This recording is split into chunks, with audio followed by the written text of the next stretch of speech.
they learn how to problem solve instinctively. Yeah. But see, we haven't learned those soft skills at that young age when we need them. So of course we didn't learn how to stretch the truth or slightly break the rules, or I mean, we remain very rigid thinkers. Yeah. But when you understand how other people do it, how the typical brain works, and what they're able to do and how they do it, now all of a sudden, oh, well, I think I could do that.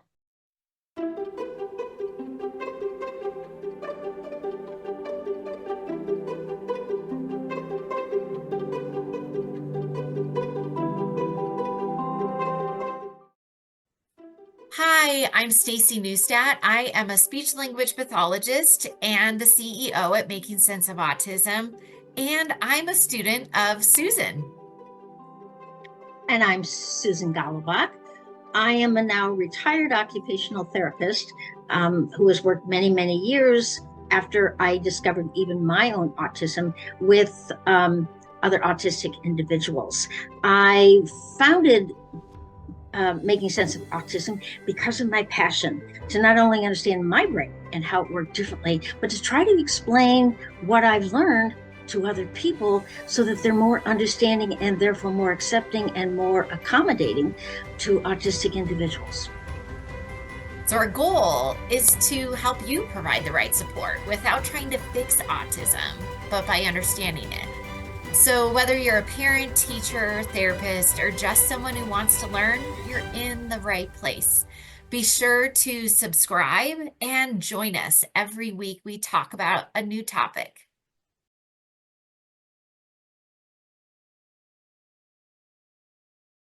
We talked about inflexibility and how therapists and teachers and parents can incorporate flexibility to teach it.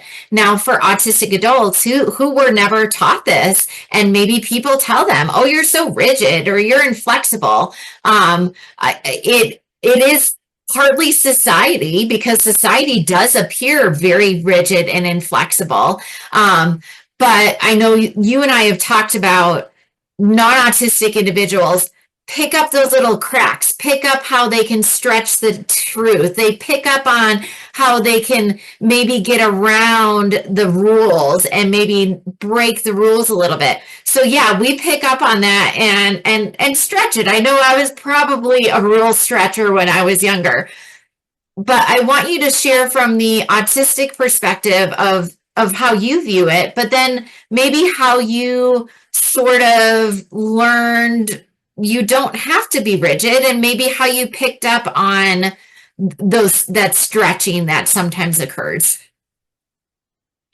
Um, well, I'll tell you, yes, I was a very rigid thinker. I mean, I was afraid to break a rule because number one, I didn't understand the consequences, what I could anticipate that people would do if I were to break the rules, other than punishment, which was a very negative thought because I didn't know how to cope or deal with it. And of course, my whole theory in life was to avoid expectations by being compliant so that I didn't have to deal with. Mhm. So I just kind of avoided by following every rule and becoming very rigid Yeah. because I feared what would happen and I didn't know how to anticipate or deal with any consequences. So as far as over the years in learning, it helped me to better understand when I realized the reason that people stretch the rules Mhm. and the truth. Um, uh, Number one, it's a self-protective. They're as much afraid of being caught and punished too. But they have learned by observing people that kind of get away with maybe not bluntly breaking the rules, but enough that they really don't quite get blamed for it. Mhm. I mean, you watch all these programs on TV with lawyers, and I watch a lot of those, and realize that, sometimes guilty people actually get off. Mm-hmm. Technicality. They couldn't prove that they did it wrong, so they pick up very quickly that ways to get away with, to get what they want, without getting caught. This is how kids learn to lie. Young children don't lie. They're bluntly honest. Yeah. They learn to lie when they start to get in trouble. Mm-hmm. And they have to figure out, okay, now how can I get what I want without getting in trouble?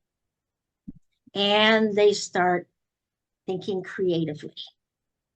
And yeah, it's just kind of a trial and error business, but they're less afraid of being punished because they know how to deal with it. Mm-hmm. Autistics are afraid because we don't know how to deal with it. Mm-hmm. We think the end of the world is here when we break and we're punished.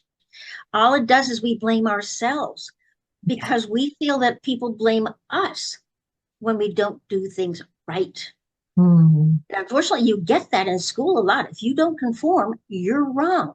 Yeah. It's not somebody else's fault. You're the one that's wrong. Yeah. And we take that literally, unfortunately.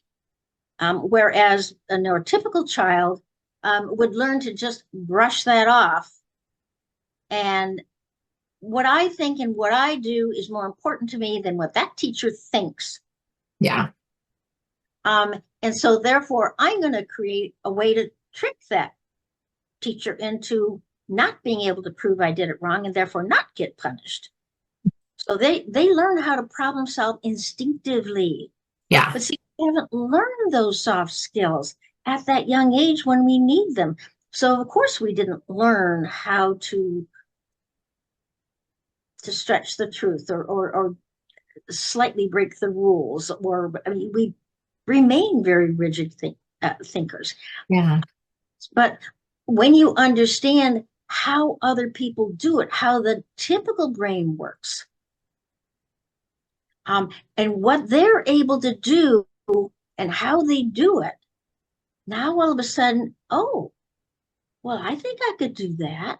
I could figure out a way. I've learned to be, instead of bluntly honest, to be, I won't give up not being honest. I can't do a total white lie. Yeah. Though I have stretched it sometimes. Like if I don't want to do something, Mm-hmm. Someone invites me, I will say the truth. It's not true now. Oh, I've got to meet with my mother that day, or I've got another appointment I need to do. And that's not the truth. But it was on a previous situation like that. Mm-hmm. So I can pull up, and I've learned how to do, but so therefore I'm being polite, not hurting their feelings, saying, no, I don't want to do what you're asking me to do. But without necessarily compromising my values of not being honest. Yeah. So yeah, I've learned how to compromise, but it's only because I have studied how the typical brain does it, why they do it, and I better understand, so I feel like I can make those choices for myself. Yeah. And we're definitely not saying like, oh, become a thief or lie and stuff. But I think if other people understand why someone maybe did it, like you said, they call in sick to work and you're like, wait a second, you weren't sick.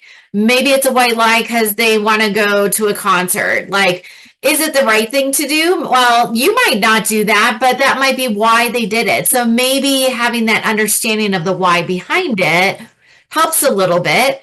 But yeah, it's definitely, there are those little white lies that definitely occur. And hopefully all of this kind of makes more sense of why someone might do it.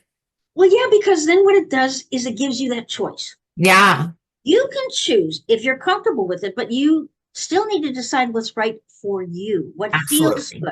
We all have our values and beliefs, and we we feel good about ourselves when we stick to those values and beliefs. Mm-hmm. So yeah, I won't go as far as I've seen other people go Yeah. in order to protect themselves or get what they want at any cost. Mm-hmm. I'm not willing to pay the cost of how I feel about myself when I do something that is blatantly, I know, is wrong. Yeah. But it gives me the choice. Whereas otherwise, without those soft skills or understand, just like we're asking typical people to better understand the autistic, and you're going to get a better working relationship with them Mm-hmm. by understanding and teaching the autistic how the neurotypical brain works and why they do what they do, opens the door for us to at least make choices for ourselves. We Yeah. always know we have that choice too. Yeah. But again, we're going to choose what is right for us. Yeah. Just because somebody else does it and it's right and they consider it right for them, I question how some people can live with their decisions, but they do, but it's not my choice. Yeah, absolutely. And I mean, I definitely commend people who are super honest and stick by those values. But hopefully, this helps to understand why maybe someone isn't, and that's their values. That's how they choose. And again, you don't have to be friends with them if your values don't align.